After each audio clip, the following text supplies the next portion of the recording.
What is the early history of the Moriquendi? Have you ever wondered about the elves who never saw the light of the two trees? These elves are known as the Moriquendi, which translates to elves of darkness. Their early history is fascinating and intertwined with the origins of all elves in Middle-earth. The story begins with the awakening of the elves at a place called Cuiviénen, which means water of awakening. This event took place under a starlit sky, and from that moment, they were called the Quendi, meaning those who speak with voices. The Valar, powerful beings who shaped the world, invited these elves to Aman, the blessed realm where the two trees stood.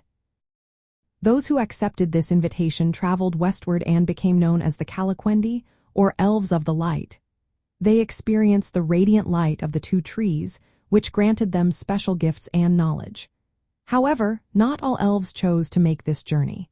Many remained in Middle-earth for various reasons, such as fear or distrust of the Valar. These elves became known as the Moriquendi. The Moriquendi included groups like the Avari, who outright refused the Valar's call, and some of the Teleri, who began the journey but never completed it. Because they never saw the light of the two trees, they were considered dark. But this does not imply they were evil.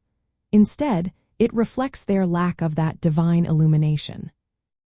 The early history of the Moriquendi is marked by their isolation from Aman and the influence of the two trees. This separation shaped their culture and development in unique ways. Unlike the Calaquendi, they did not receive the same gifts from the Valar, which led to different paths for their societies. Throughout the Elder Days, the Moriquendi played important roles in the events of Middle-earth.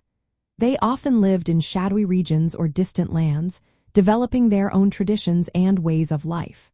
Their history is also connected to the struggles against Melkor, the first Dark Lord. Some Moriquendi were captured or corrupted by him, which resulted in the creation of orcs, twisted beings born from elven kind. In summary, the early history of the Moriquendi tells the story of those elves who chose to remain in Middle-earth. They never journeyed to Aman and thus never beheld the sacred light of the two trees. Their existence highlights the diversity among the elves and the impact of choices on their destinies within the rich lore of the Lord of the Rings.